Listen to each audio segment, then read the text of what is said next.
penyuntikan 4 sampai 6 bulan. Beberapa hal yang harus diperhatikan dalam penggunaan vaksin. Yang pertama, lebih aman digunakan pada anak usia di atas 9 tahun dan orang dewasa. Yang kedua adalah hanya efektif pada kelompok tertentu. Untuk yang ketiga adalah tidak memberikan pencegahan sebelumnya. Dan yang keempat adalah biasanya harga vaksin DBD itu mahal. Penggunaan dosis vaksin. Yang pertama, dosis vaksin diberikan sebanyak 3 kali dalam dosis 0,5 mili dengan waktu penyuntikan minimal 4-6 bulan. Yang kedua adalah apabila pemberian vaksin tertunda, berkonsultasilah dengan dokter. Yang ketiga adalah suntikan vaksin diberikan secara subkutan. Oke, selanjutnya saya akan menjelaskan tentang patologi dan patofisiologi penyakit DBD.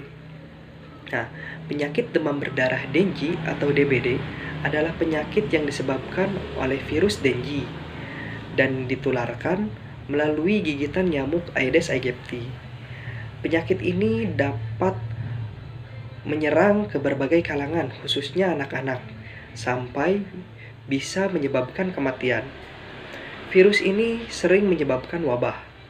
Cara penularan penyakit ini yaitu jika nyamuk Aedes aegypti menggigit orang dengan demam berdarah,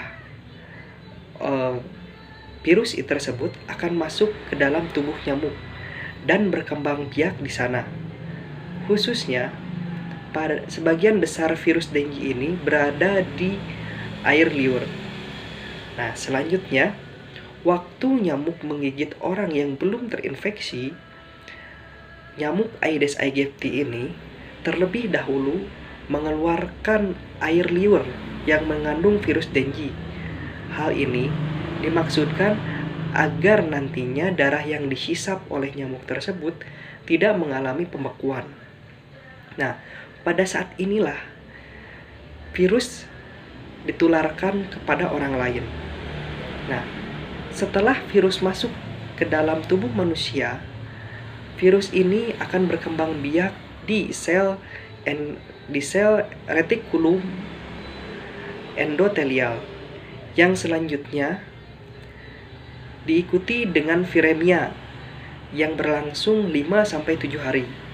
Akibat infeksi virus ini, muncul respon imun baik humoral maupun seluler, yaitu antara lain anti-netralisasi, anti-hemoglutinin, dan anti-komplement.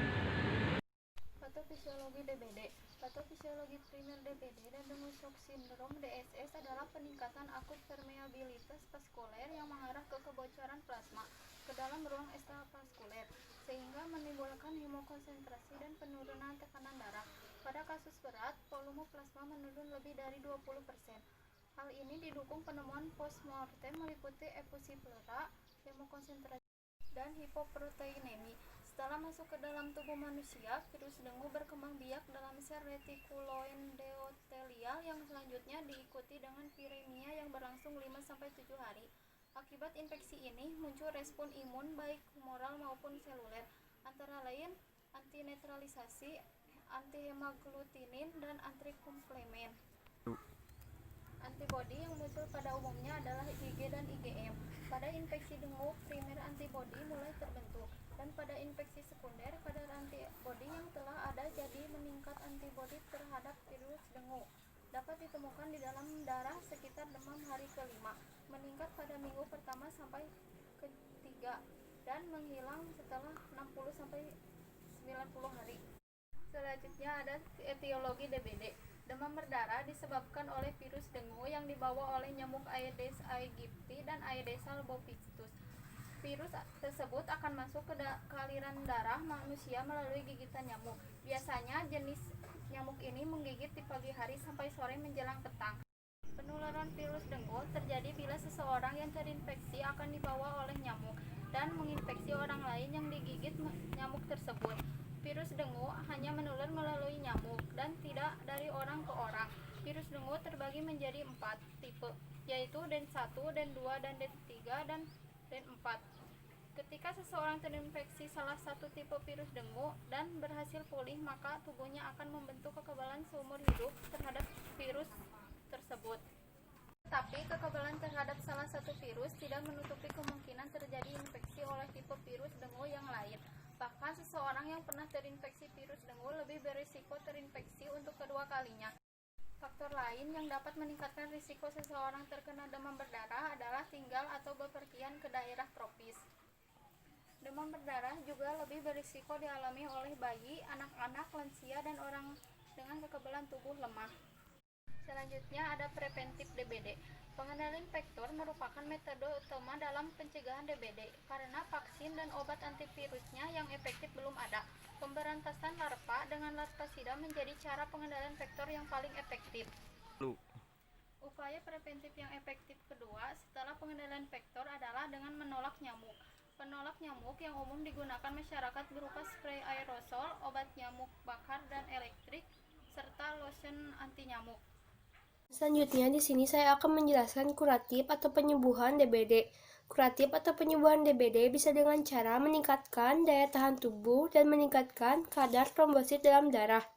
Cara herbal untuk meningkatkan trombosit dalam darah yaitu bisa dengan cara merebus daun ubi jalar.